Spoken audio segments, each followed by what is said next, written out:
Hello and welcome to the 3 on 3 Hoops Pod, the voice of 3 on 3 basketball, and where we break down why 3 on 3 is the secret sauce for player development. I'm Kevin Roberts, joined as always by someone who did not spend over $3,000 for a courtside seat in Vegas to watch an NBA Summer League game.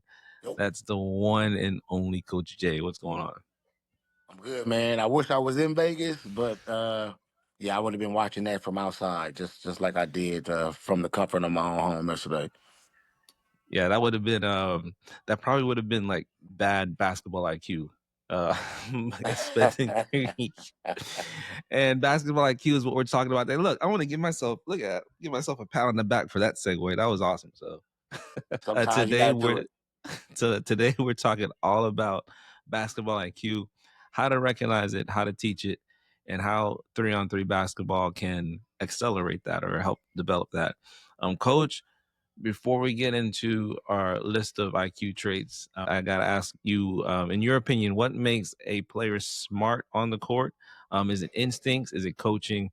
Is it reps? What is it? Um, it's definitely a small combination of all, but I would say you had to rank it, it would definitely be instincts.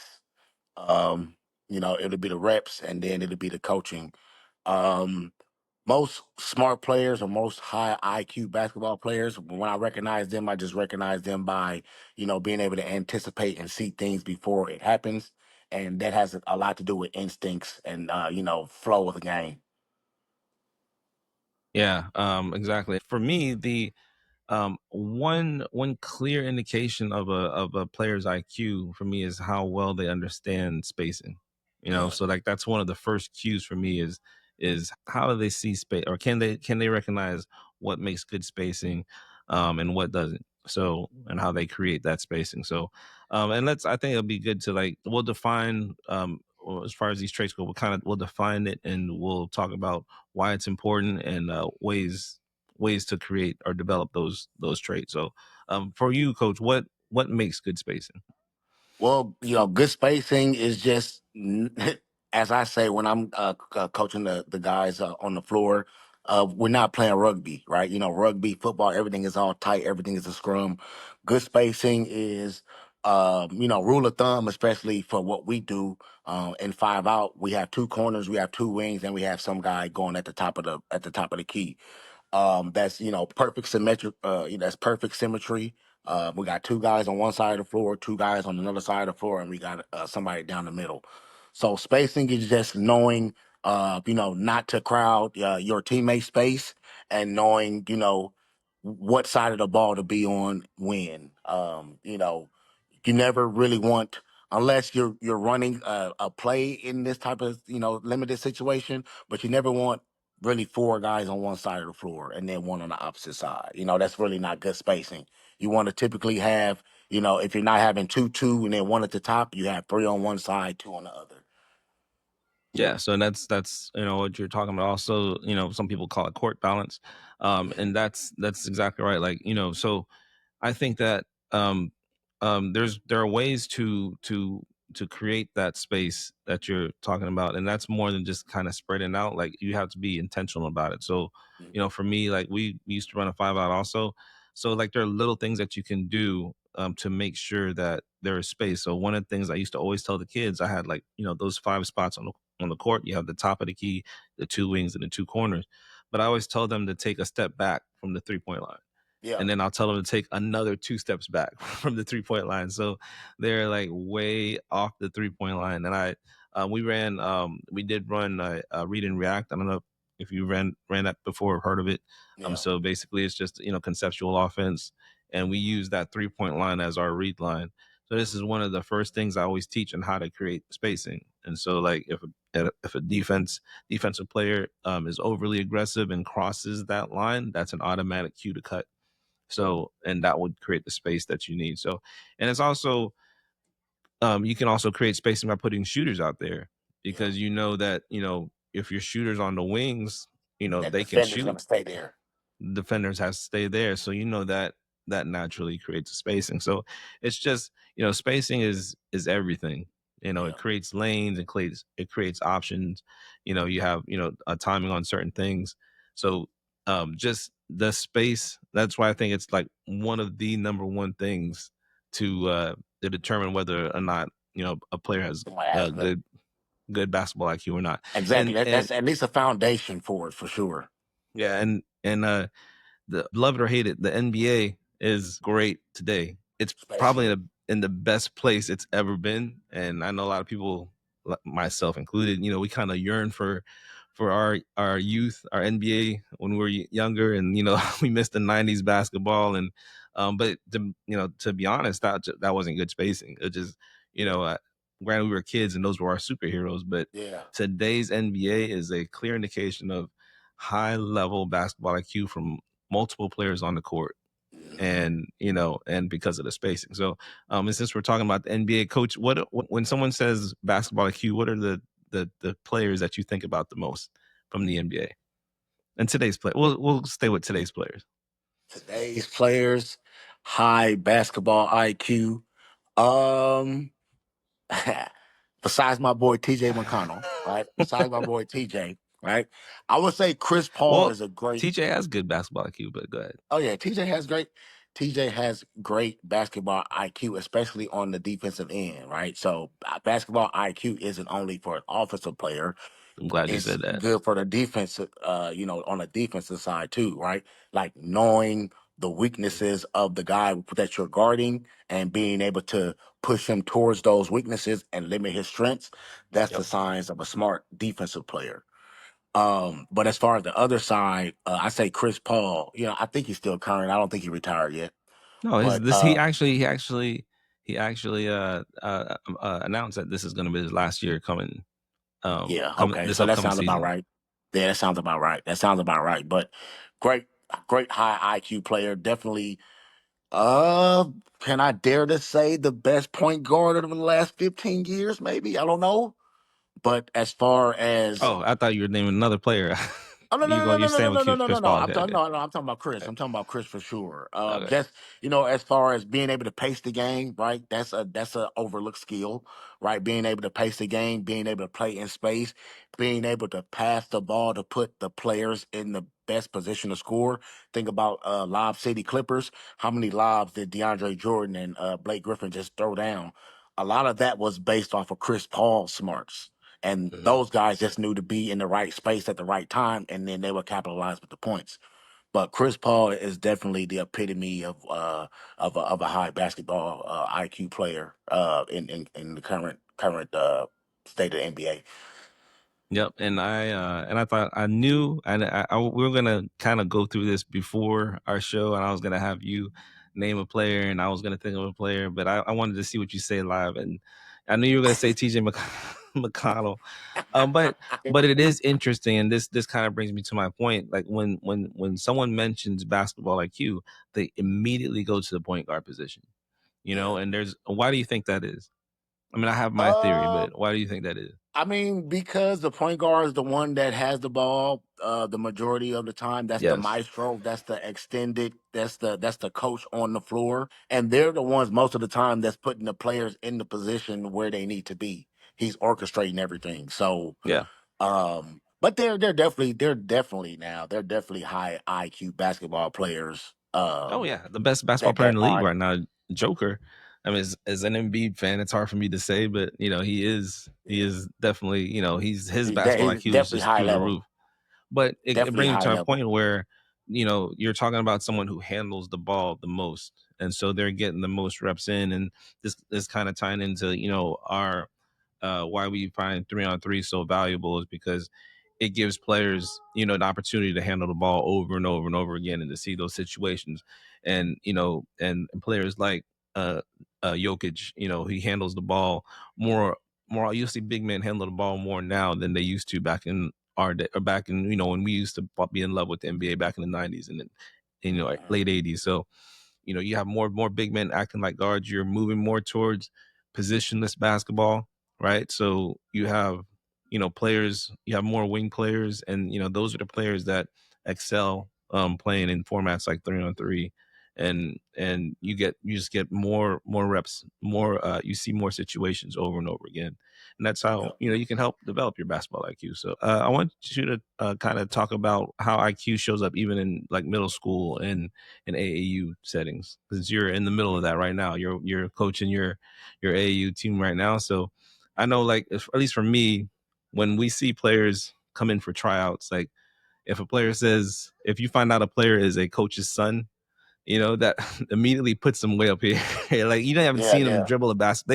They could be the worst basketball player on the Right. court, but as soon as But you find initially, you're out gonna think he knows what he's doing. exactly, so so that just goes to show how coaches value having basketball IQ, right? So, Yeah. and how do you see that show up in middle school and in AAU?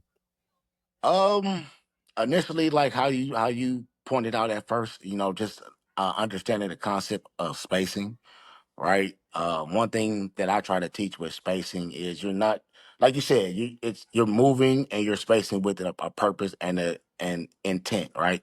Hmm. You're not just going to the corner because the coach tells you to go to the corner, right? You're going to the corner because you want to bring your defender over there with you, so we create space for a dribble drive or a pick and roll, something like that. So Hmm. when you start to see kids understand that, like they'll start off at the block, they just love to be at the block, and then all of a sudden they're at the block, but then they space it out a little bit. You kind of see like, okay, they're understanding, the concept a little bit. Or one thing that I'm always yelling out to kids when they're on the floor, like especially when we're in transition, if you run down the floor, you get to the corner and your team isn't down there yet, or if the ball is reversed to the opposite side of the floor, cut through the lane to the other corner. So you put yourself in position to get the ball and create, either you get a shot or you can take it to the basket. So those are things that I see. At least one thing. Another thing that I look for is anticipation. So that's probably to me the um, top quality I think of when I think of basketball IQ. Your ability to anticipate and to know what's coming next, right? So I'm going to What's ask you coming this: next. how do Uh, you develop that anticipation? I mean, that I that like comes through. It comes a couple of different ways. It comes through practice for sure. okay. But another Preparation. thing, Yep. yeah, preparation, practice, a lot of reps, just getting that down. But another thing another way to gain that, and I think a lot of kids nowadays don't do this enough, is watch basketball. Like Mhm. watch, and it doesn't have to be NBA. It can be college. It could be high school. It could be other teams that are playing in the tournaments that you're playing that weekend. But So just being able to watch what's going on the floor, because what's going on in the games that you're watching, those same situations are going to come up in your games, right? And that mixed with the combination of getting consistent reps, that's how things start to click a little bit quicker. yeah, and I want to stay on that for a little bit. So because I as a player, I didn't really get to. So I played in um I played at our high school. I guess we didn't have the best, the most advanced, video equipment, or what I'm saying. So we usually had to rely on a parent. And this is back when cameras used to have to sit on your shoulder or whatever. So Yeah. you had those big camcorders. So we didn't really have like a film session on our basketball team. So I never got to watch film as a player. Even as a coach, I only had one assistant coach, so it's not like I had someone to film the game for us, unless a parent did. And sometimes we would get a parent's tape or whatever, and then whatever someone donated their, or gave sent me their game film, I would watch it. So but for coaches, to get players to watch, a lot of times we will say, y'all need to watch a basketball game tonight, or watch an NBA game tonight, or watch a college game. I would say, and especially since we're talking mostly to younger players, as a coach, do the most you can to make sure these players are watching as close to the level of play that they're in, Yeah. right? So Mhm. granted, there are not a lot of high school games on TV, but something you can do is tape your practices, right, and film your practices. So and that's beneficial too. But I do think that you just have to be careful, especially as a younger player, seventh, sixth, seventh, eighth grade, not to watch too much NBA, because you're Yeah. not really going to understand what they're doing. as Yeah. far as like developing your IQ, you need to kind of start where you're at, or at least as close to where you're at. So, like, college is probably the closest thing you can catch casually on TV. YouTube videos, try to find what you can that's close to your level. Um, so, learn how to watch film. So sit with a coach, sit with, don't just try to watch highlights and don't get so used to just watching the basketball. Watch what's going around the basketball. Watch the players off the ball. See what they're Yep. doing, why they're doing it. Exactly. Yeah, I'm ask a definitely high coach. on that. Watching the players out off the ball. That I'm definitely high on that. Like I Yep. tell kids all the time, like when I'm watching the game, a lot of times I don't even look at I don't even look at like what's going on the ball. Mhm. Looking at who's down screening, who's all the action that's going on near the basket, because that's really going to tell you who's going to get the ball at some point. Somebody's going to come Yep. off of a screen, curl, get a pass. They either got a shot or they got an extra kick down to the center or whoever's sealing off. So, yeah, definitely. That's definitely part of it. Not just watching the ball, not only being interested in highlights, but just watching possessions of the basketball game. Yeah, exactly. And watch a game with a coach and see if your coach will watch a game with you. If you're a coach, so if you're a coach and you have a kid, well, watch a game with your son or your daughter. So and show them how they should be watching this game because we watch like you just mentioned we watch games totally different. Like my favorite time of the game, aside from then, is those first few plays after halftime because I want to see the Yeah. adjustments that the How to coaches made. adjust, yeah. Oh, yeah, Yeah, what they so do it different. Yep. exactly.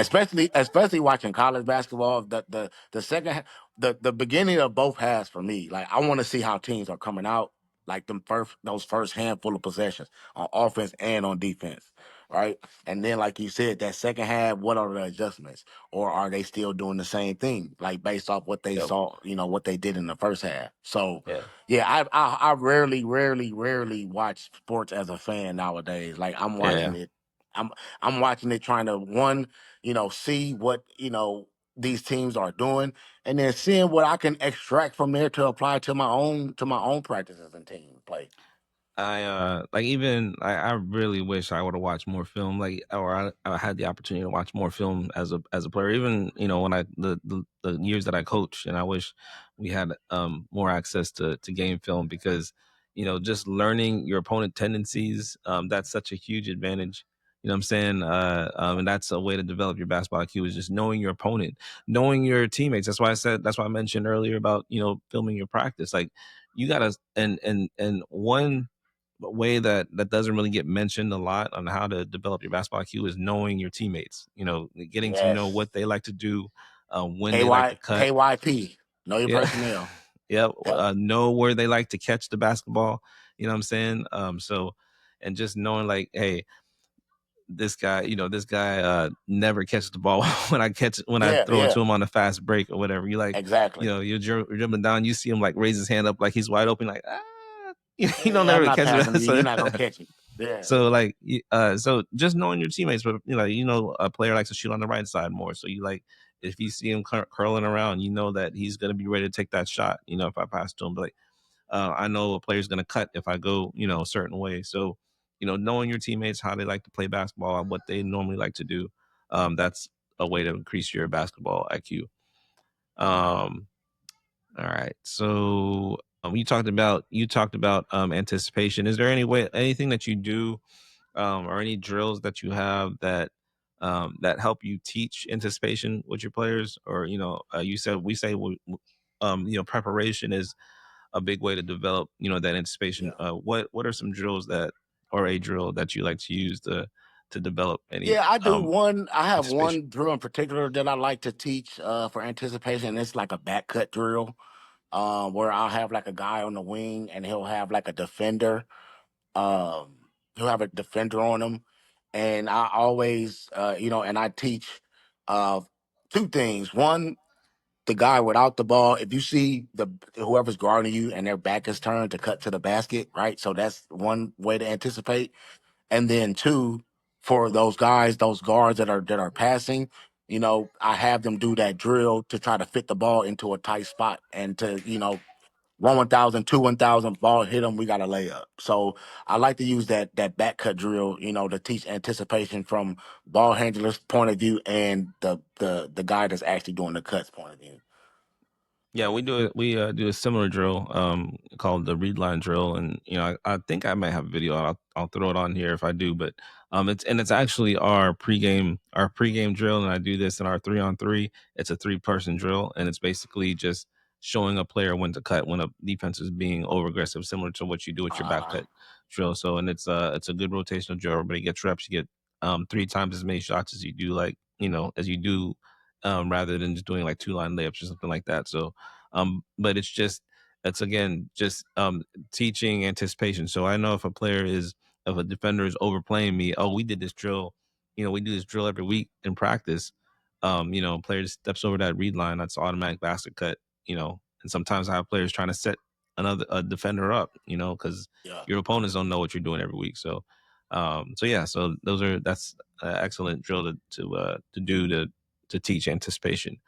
Um, this like when you see it, good IQ and bad IQ. For you, coach, and I know you have, you see signs of low IQ. What are some signs of a player having low IQ? And we're saying all this because this is stuff that us as coaches can help players recognize immediately and kind of cut those bad habits out. And because we yeah, believe basketball IQ can be developed. It's not like yeah, you're just not smart. You have no hope. Like you can yeah. absolutely develop this. You know what I'm saying? So it might take Right. longer. It's longer to develop than like any type of skill, like shooting skill or dribbling skill, but this can absolutely be developed as a player, and a coach can help with that. So, what are some Yeah. signs of low basketball IQ?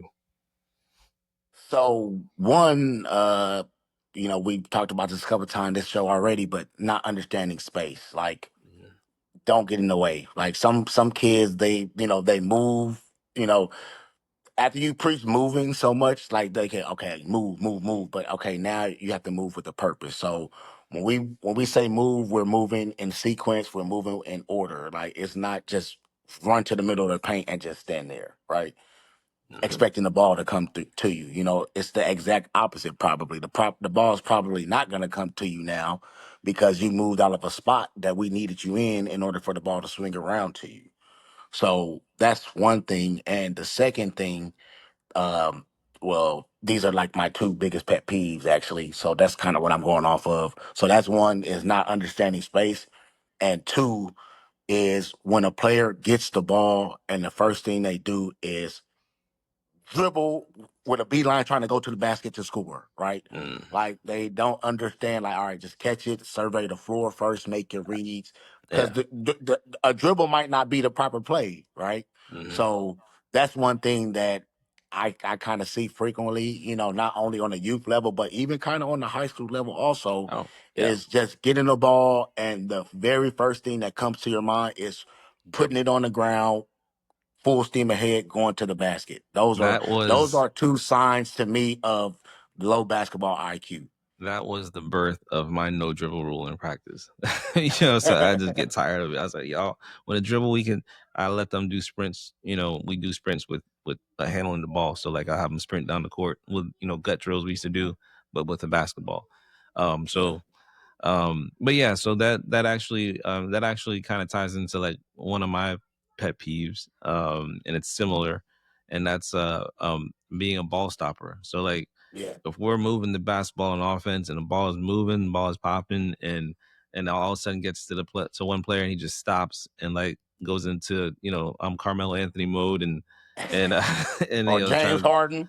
yeah, so like they don't necessarily dribble, but they just stop, and that stops the pace, and Yeah, that's a big pet peeve. Balls moving and the defense is moving and they're getting tired, or that's one advantage we on the offense have is when the defense is moving and we're looking for that space to cut or space to drive, and you stop and you allow the defense to recover, and yeah.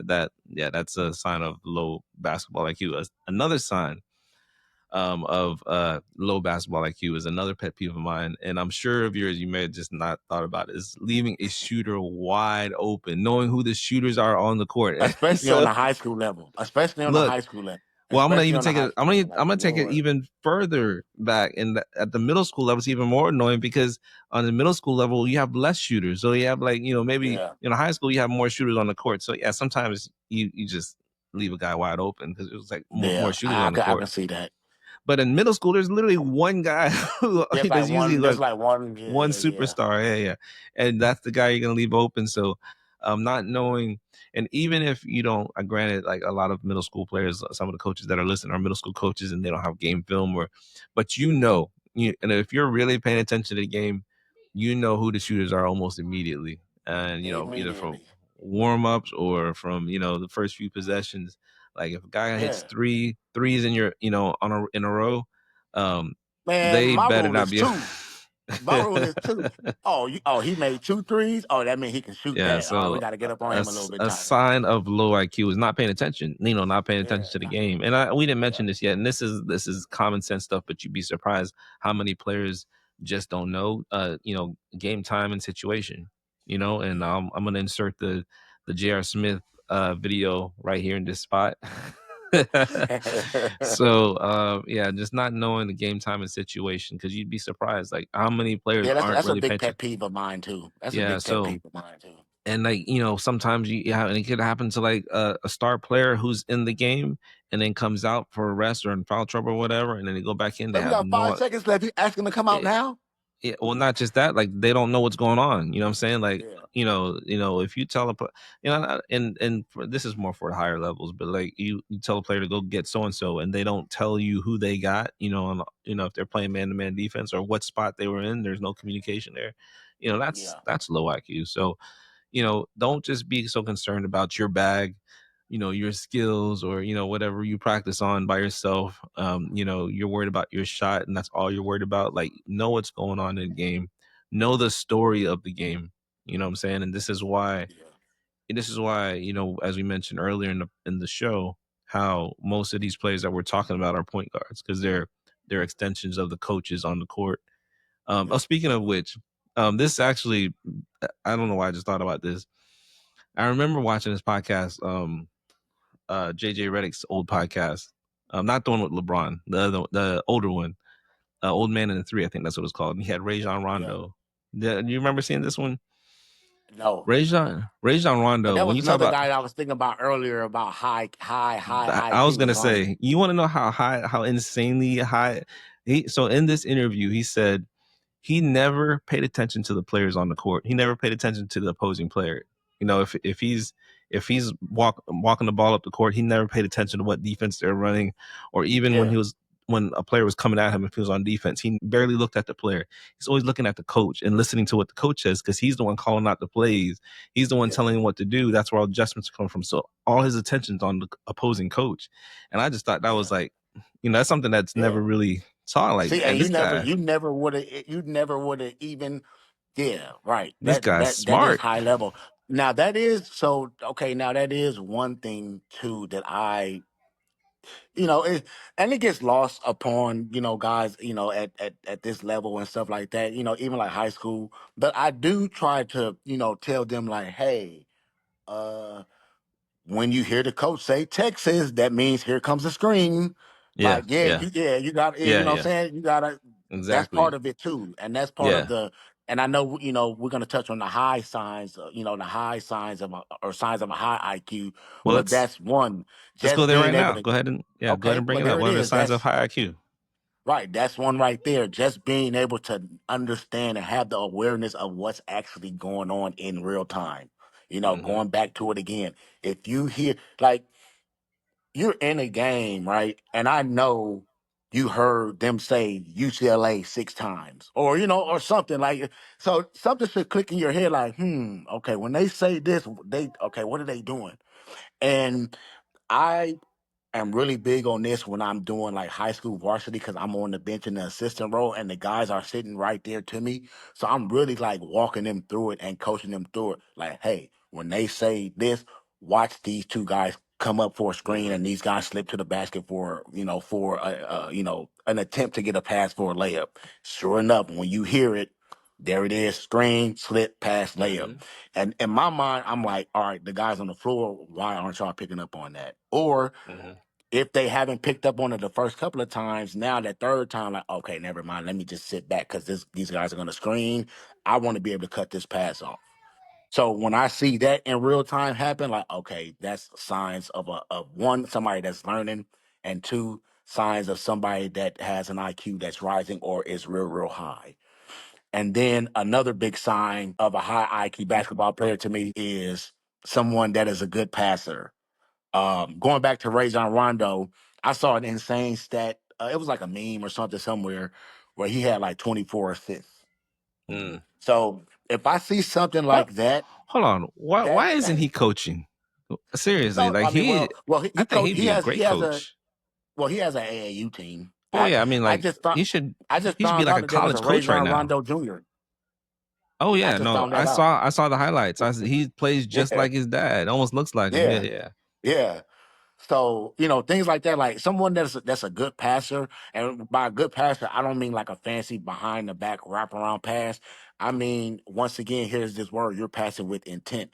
I'm passing the Anticipation. Yeah. ball to put a player in a better position to score, and that comes with anticipation and just knowing the players on the floor around you. Yep, knowing your teammates' strengths, just like we mentioned, um, that's like I'm telling you that's something that doesn't really get talked about a lot. Is just knowing your teammates. You know what I'm saying? Yeah, you scout your opponents, but you got to know your teammates too. What do they like? What do they don't like? Um, some of the things that I see um as far as good basketball IQ is just knowing, like watching, like kind of what you're saying, like how you scout coaches and what they say. I scout players. You realize a player is not boxing out, or a big who's not boxing out, so you can kind of get in front of him and get a rebound, an offensive rebound. Yeah, Or just noticing that a big always brings the ball down.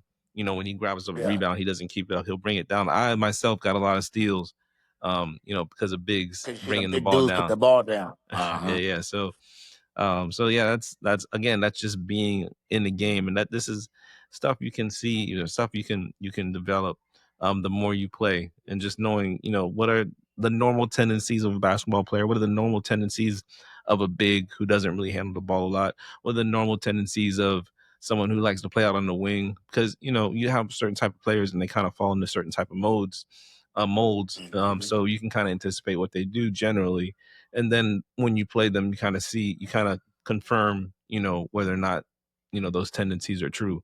So Exactly. this is all stuff that you can play by. Just getting more reps in.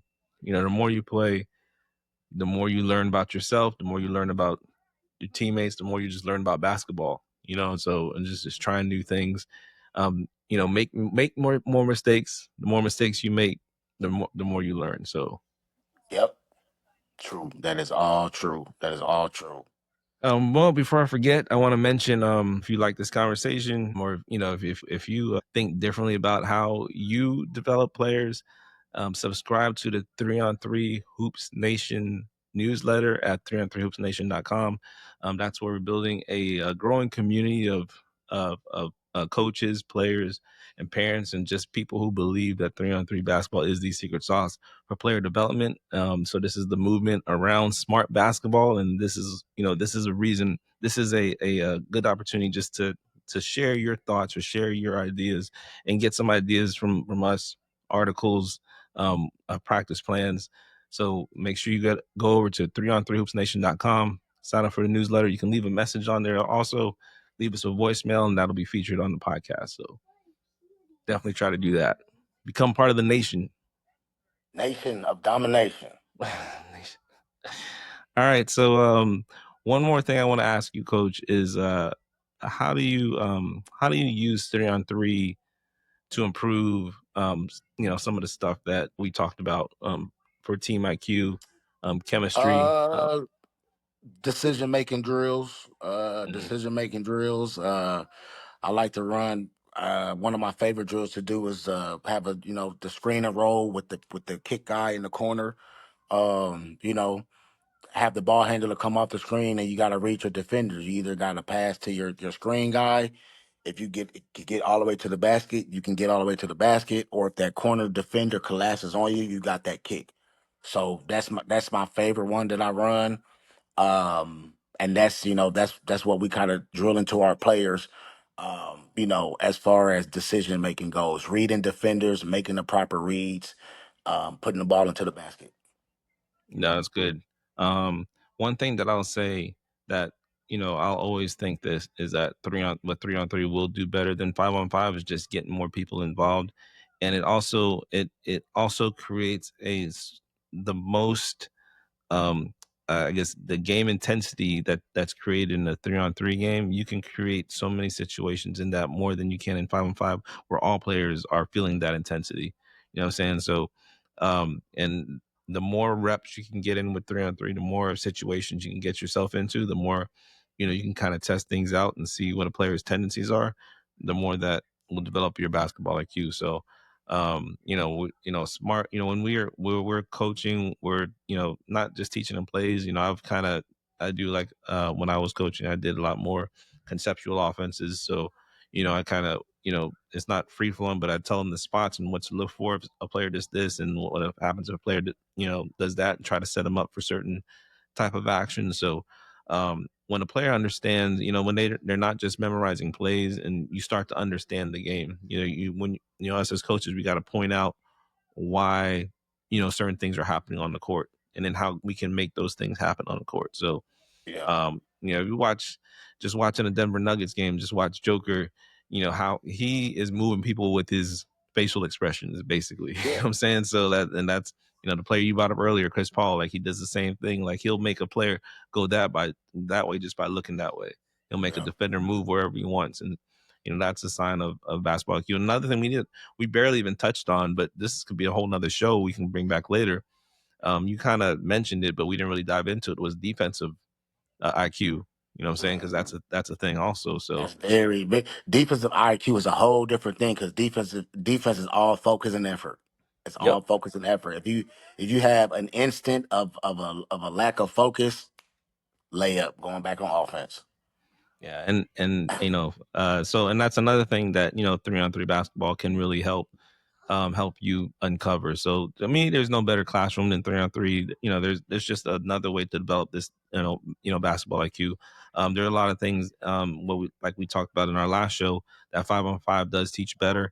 And there's certain aspects of the game that 5-on-5, in your 5-on-5 or regular practices, you just you develop certain traits of basketball IQ better than you can in 3-on-3. But as far as, like, just knowing how to play, for me personally, I don't think there's a better teacher than 3-on-3 basketball. So again, you don't have to choose one or the other. We're just trying to make trying to grow confident, skilled, smart players, and trying to get these players up and get them thinking basketball or more so. And you still need, granted, you can't just get on the court with basketball IQ. You still need to develop skills. You can have the smartest. I would love about a high IQ player, but if he can't, if he's not athletic enough, or doesn't have the skills, he'll be my assistant coach. So, but it's something that you do want to develop, and like we said earlier, this is something that you really can develop, and it's something that should not be forgotten. It should be taken just as seriously as developing your jump shot, or developing your speed and any type of speed drills or anything like that. Your strength, your basketball IQ is another thing that you can strengthen. So, Mhm. Coach, any final thoughts or messages for coaches on developing IQ in practice, or any other random thing you want to talk about besides I your mean, failing just that. Braves? Just that, man. Just that. Let's work on developing these players. You know, not only their basketball IQ but their confidence. So, that's why we preach this 3-on-3 thing.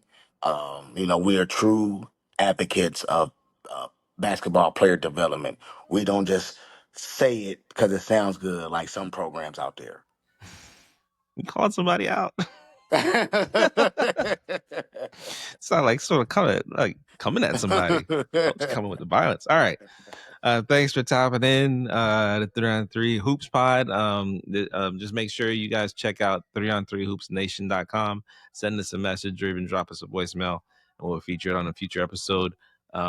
We'll be back next Tuesday, as we always do. And till then, see you when we see you. We're out. Peace.